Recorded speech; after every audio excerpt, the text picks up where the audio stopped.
किसी भी चीज़ को समझने के लिए सबसे पहले मन को शांत रखना बहुत ज़रूरी होता है दोस्तों। और फिर काम पर ध्यान देना चाहिए, क्योंकि हम मन से ही प्रश्न खोज लेते हैं और मन में ही इसका जवाब देकर बैठ जाते हैं।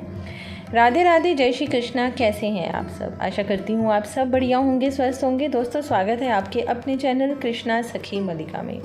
दोस्तों आज जो मैं आपको वीडियो दिखा रही हूँ, इस वीडियो में मैं आपको बताऊँगी कि मन को शांत और स्थिर करने के लिए भगवान कृष्ण ने कौन से ऐसे 2 उपाय बताए हैं, जिनको करने मात्र से हमारा मन, जो भटकता मन है, वो किस तरह से एक जगह पर स्थिर हो जाता है। दोस्तों भागवत गीता में भी भगवान श्री कृष्ण कहते हैं, मन का बेचैन होना उसका स्वभाव है। हमारे मन को लगता है कि अगर वह अलग अलग बातों के बारे में सोचता रहेगा तो हमें आने वाली हर मुश्किल और मुसीबत से बचा लेगा, पर ऐसा होता नहीं है दोस्तों। हम अपने जीवन का काफ़ी अधिक समय सोच विचार करके परेशान होने में निकाल देते हैं। भगवान श्री कृष्ण कहते हैं कि मन का ये स्वभाव बदलना मुश्किल ज़रूर है, लेकिन असंभव बिल्कुल भी नहीं है। अच्छा, अब आप एक बात बताइए, क्या आप कौवे को कह सकते हैं कि काम काम की आवाज़ ना करे, या फिर क्या आप किसी मेंढक को कह सकते हैं कि वे पानी देखते ही ऊंची छलांग ना मारे? हमारे मन का भी कुछ ऐसा ही हाल है दोस्तों। जीवन में कुछ भी होता है, अच्छा या बुरा, हमारा मन उस पर काम मतलब कि शोर करने लग पड़ता है। शोर से मतलब है चिंता करना या व्याकुल होना। कोई बुरी बात होती भी नहीं है और मन परेशानी की ऊंची ऊंची लपटें लेने लगता है। कभी कभी तो ऐसा लगता है कि हम में से कई लोग सिर्फ परेशान होने के लिए ही जीते हैं। सारी परेशानी, पीड़ा, दुविधा अक्सर हमारे मन की बनाई हुई कहानियाँ होती हैं दोस्तों। भगवान श्री कृष्ण हमारे मन को शांत और स्थिर करने के लिए 2 उपाय बताते हैं। पहला उपाय है दोस्तों ध्यान लगाना, मतलब कि मेडिटेट करना, और दूसरा उपाय है दोस्तों वैराग्य भाव सीखना। अब ध्यान या मेडिटेशन सब सुनते ही आपके मन में यही आ रहा होगा कि आंखें बंद करके सांसें अंदर बाहर नहीं ले सकते। नहीं दोस्तों, यहाँ हम यही गलती कर बैठते हैं। मेडिटेशन या ध्यान का मतलब सिर्फ आंख बंद करके बैठना नहीं होता है। मेडिटेशन का मतलब होता है आप अपना पूरा ध्यान किसी चीज़ पर केंद्रित करते हैं और उसको हटने नहीं देते हैं। अगर आप रोटी बना रहे हैं तो सिर्फ उस पर ही ध्यान रखिए, किसी विचार के बारे में मत आने दीजिए।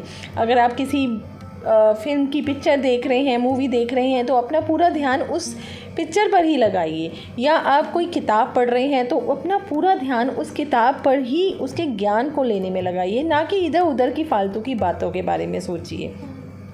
जब आप जीवन के हर छोटे बड़े काम को पूरे ध्यान से केंद्रित करके करेंगे ना, तो आपका जीवन ही एक मेडिटेशन बन जाता है दोस्तों।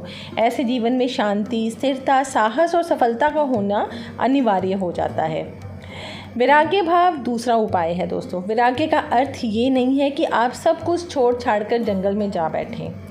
वैराग्य का सच्चा अर्थ है कि आप जो काम कर रहे हैं उसका क्या नतीजा या रिज़ल्ट निकलेगा, उसकी चिंता नहीं करनी है।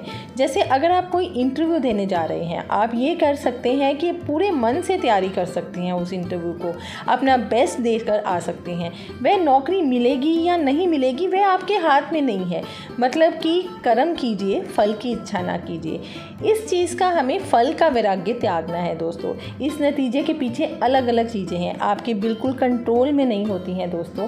तो जिस चीज़ के बारे में आप कुछ कर ही नहीं सकते, उसके बारे में चिंता क्यों करनी? यही वैराग्य का सच्चा मतलब है, और यही है भगवान श्री कृष्ण का दूसरा उपाय, मन को चिंता की लपटों से बचाना।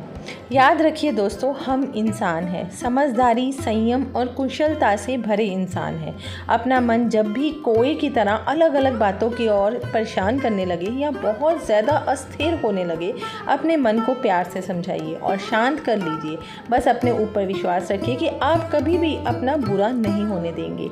एक साहस और एक अपने मन के अंदर दृढ़ता लाने के लिए आपको ये 2 उपाय जो हैं उनका करना बहुत ज़रूरी है। आशा करती हूँ दोस्तों आप इस वीडियो के माध्यम से अपने मन को शायद कुछ शांत करने के लिए ये 2 उपाय आपके काम आ जाए।